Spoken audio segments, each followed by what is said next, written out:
Hi hello అందరికీ నమస్తే. Welcome back to my channel Tejas world.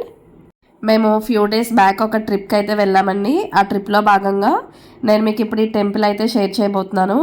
అసలు ఈ టెంపుల్ ఏంటి, ఎక్కడుంది, ఈ టెంపుల్ యొక్క విశిష్టత ఏంటి అనేది మొత్తం కూడా నేను మీకు ఈ వీడియోలో అయితే ఎక్స్ప్లెయిన్ చేస్తానండి. అండ్ ఈ వీడియోని మాత్రం మీరు స్కిప్ చేయకుండా కంప్లీట్గా చూస్తే ఈ టెంపుల్ యొక్క విశిష్టత అనేది మీకు క్లియర్గా అర్థమవుతుంది. ఫ్రెండ్స్, నేను మీకు ఇప్పుడు చూపిస్తున్న గుడి పేరు అయితే లక్మండల్ శివాలయం. ఈ లక్మండల్ శివాలయానికి నిజంగా మనకి లక్ ఉంటేనే కానీ వెళ్ళలేమండి. ఈ లక్మండల్ శివాలయం చాలా పురాతనమైన ఆలయం అండి. ఈ శివాలయం ఒక మిస్టీరియస్ టెంపుల్ అని కూడా మనం చెప్పుకోవచ్చండి. మరి ఈ టెంపుల్కి ఎలా వెళ్ళాలి, ఏంటి, ఎక్కడుంది ఇది అనేది ఇంకా నేను లేట్ చేయకుండా అయితే చెప్పేస్తున్నాను. ఈ శివాలయం ఉత్తరాఖండ్ రాష్ట్రంలో డెహ్రాడూన్ జిల్లాలో ఉంది. ఇది ఉత్తరాఖండ్ రాష్ట్ర రాజధాని అయినటువంటి డెహ్రాడూన్కి సుమారుగా 120 కిలోమీటర్ల దూరంలో అయితే ఉంటుంది. అలాగే మనం ముసూరి నుంచి వెళ్ళడానికి అయితే 75 కిలోమీటర్ల దూరంలో ఉంటుంది. ఇక్కడికి మనం చేరుకోవాలి అంటే డెహ్రాడూన్ నుంచి కానీ ముసూరి నుంచి కానీ మనకి క్యాబ్స్ అవైలబుల్గా అయితే ఉంటాయండి. ఇప్పుడు మనం టెంపుల్ దగ్గరికి అయితే వచ్చేసామండి. ఈ స్టెప్స్ ఎక్కుకుంటూ వెళ్తే పైనే మనకు టెంపుల్ ఉంటుంది. మాకు ఈ స్టెప్స్ ఎక్కినంతసేపు ఒక అనుభూతి అయితే కలిగిందండి. అది ఏంటి అనేది నేను మీకు వీడియో లాస్ట్లో అయితే చెప్తాను. అది మాకు చాలా షాక్లా అయితే అనిపించింది. సో వీడియో స్కిప్ చేయకుండా లాస్ట్ వరకు చూడండి. లక్మండల్ అనేది ఒక సంస్కృత పదమండి. లక్ అంటే అనేక అని అర్థం, మండల్ అంటే గుడులు అని అర్థం. అంటే అనేక గుడులు అనేది దాని ఫుల్ మీనింగ్ వస్తుందండి. చూసారా, ఇప్పుడు మీకు అర్థమవుతుంది కదా ఇది ఎంత పురాతనమైన గుడి అనేది.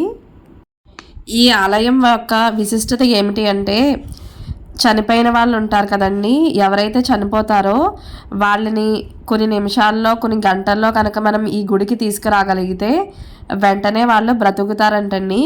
అది ఎలాగా ఏమిటి అంటే, మనం ఈ గుడి కింద నుంచి పైకి వస్తున్నప్పుడు ఎంట్రన్స్లో కొన్ని గంటలు మనకు కనిపించాయి కదా, ఆ గంటల దగ్గర చనిపోయిన మనిషిని కింద మనం పడుకోబెట్టి లోపల శివుడికి చేసిన అభిషేక తీర్థం అనేది ఒకటి ఉంటుంది కదండి, ఆ అభిషేక తీర్థాన్ని కనుక మనం చనిపోయిన వ్యక్తికి పట్టిస్తే ఆ మనిషి తిరిగి బ్రతుకుతాడంటండి. బ్రతికి శివనామస్మరణ చేసిన తర్వాత మళ్ళీ లోకాన్ని విడిచి వెళ్ళిపోతాడంట. అంటే చివరి దశలో శివనామస్మరణ చేసే అవకాశాన్ని అయితే మనకి ఈ ఆలయం కల్పిస్తుందండి. ఇక్కడ ప్రజలు దీన్ని చాలా గట్టిగా నమ్ముతున్నారు. ఇలా చాలా జరిగాయంట కూడా. ఎక్కడెక్కడి నుంచో వస్తారంటండి. ఇప్పుడు నేను గంటలు అని చెప్పాను కదా మీకు, ఎంట్రన్స్లో ఈ గంటల దగ్గరికి తీసుకొచ్చి పడుకోబెడతారంట వాళ్ళని. ఇలా చాలా జరిగాయంటండి. అక్కడ ఉన్న వాళ్ళు అయితే చెప్తున్నారు మనకి. నిజంగా మాకే చాలా షాక్లా అనిపించిందండి ఇది విన్న తర్వాత.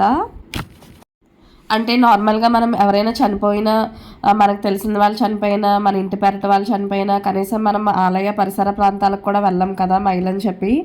అలాంటిది డైరెక్ట్గా ఇక్కడ గుడికే తీసుకొచ్చి మళ్ళీ ఆ తీర్థం తాగించి మరీ బతుకుతున్నారు అంటే ఇది మాకు నిజంగా ఒక షాక్లా అనిపించింది. ఇలాంటి టెంపుల్ కూడా ఒకటి ఉంది అని మాకు తెలిసిన వెంటనే ఒక వ్లాగ్ అయితే చేసాం మేము. ఇది తెలియని వాళ్ళకి అందరికీ షేర్ చేయాలి అని చెప్పేసి.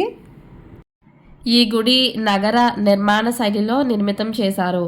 ఈ గుడులు సామాన్య శకం 12వ శతాబ్దం నుంచి 13వ శతాబ్దం మధ్యలో కట్టారని చరిత్రకారులు అభిప్రాయం. ఇక్కడ చాలా గుడులు ఉండేవటండి, కానీ ప్రస్తుతానికి మాత్రం ఇదొక్క గుడే ఉందంట. ఈ గుడిని కూడా ధ్వంసం చేయాలని చాలామంది చూసారంటండి, కానీ ఇందులో ఉన్న శిల్పాలని విగ్రహాలని ధ్వంసం చేయగలిగారు, కానీ గుడిని అయితే మాత్రం ఏమీ చేయలేకపోయారంట. అందుకే ఇవాళ మనం చూసుకోవడానికి ఈ ఆలయం అయితే మనకి మిగిలి ఉన్నది. ఇవి మనకి అసలైన పురాతనమైన ఆలయాలంటే ఇవేనండి. ఇప్పుడున్న జనరేషన్ ప్రకారం కంటికి ఏదైతే అందంగా కనిపిస్తుందో అవే గుడ్లని అనుకుంటున్నారు అందరూ. కానీ అలా కాకుండా వీటిని కూడా గుర్తించండి అందరూ. ఇలాంటి దేవాలయాలకు వెళ్ళడానికి ఇష్టపడండి ముందుగా.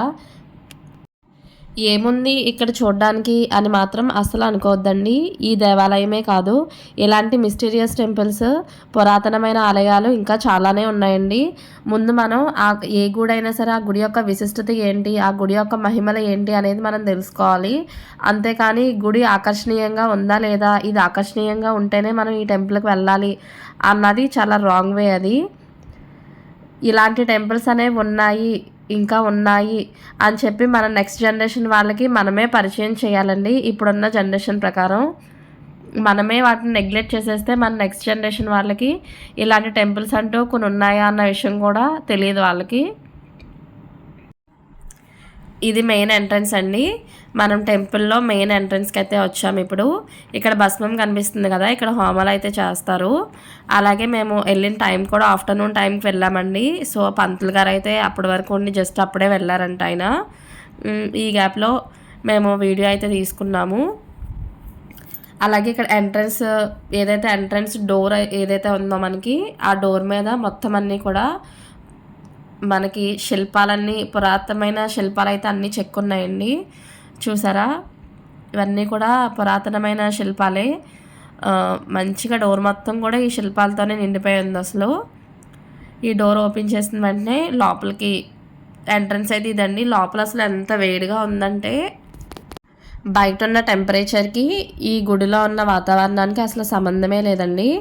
బయట అంత చలిగా ఉంది, లోపల మాత్రం అంత వెచ్చగా ఉంది. అసలు లోపల ఈ విగ్రహాలు చూసారండి, మొత్తం గుడి లోపల మొత్తం కూడా ఇలాగా చెక్కిన విగ్రహాలు అన్నీ కూడా గోడ మీద ఏంటి అన్నీ కూడా ఇలా శిల్పాల కింద అయితే చెక్కేసి ఉన్నాయండి. అసలు నేను చాలా టెంపుల్స్ చూశాను, కానీ నార్మల్గా మనకి విగ్రహారూపంలో ఉంటాయి, లేదా ఇలా బయట గుడి బయట ఉంటాయి, కానీ గుడి గర్భగుడి లోపల ఇలా ఉండడం అనేది చాలా రేర్. అసలు చాలా బాగా అనిపించింది అసలు మాకు. ఈ గుడిని ఇంటర్లాకింగ్ పద్ధతిలో అయితే కట్టారంటండి. ఈ గుడి చాలా ప్రశాంతంగా అద్భుతంగా ఉంటుంది. అసలు ఈ గుడిని ఇంకా అభివృద్ధి చేస్తే చాలా బాగుంటుంది.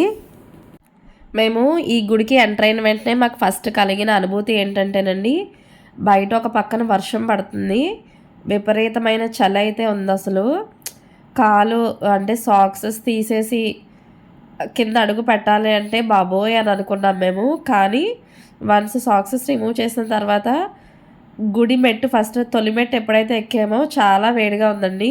ఇదేంటి ఎంత చల్లగా ఉంది, ఎంత చల్లగా ఉంటుంది అనుకుంటే ఎంత వేడిగా ఉందేంటి అని అనుకున్నాము.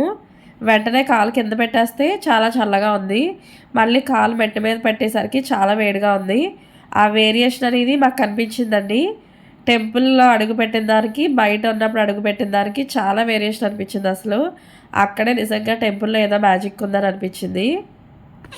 హర హర మహాదేవ శంభో శంకర. ఓం నమ శివాయ, ఓం నమ శివాయ, ఓం నమ శివాయ.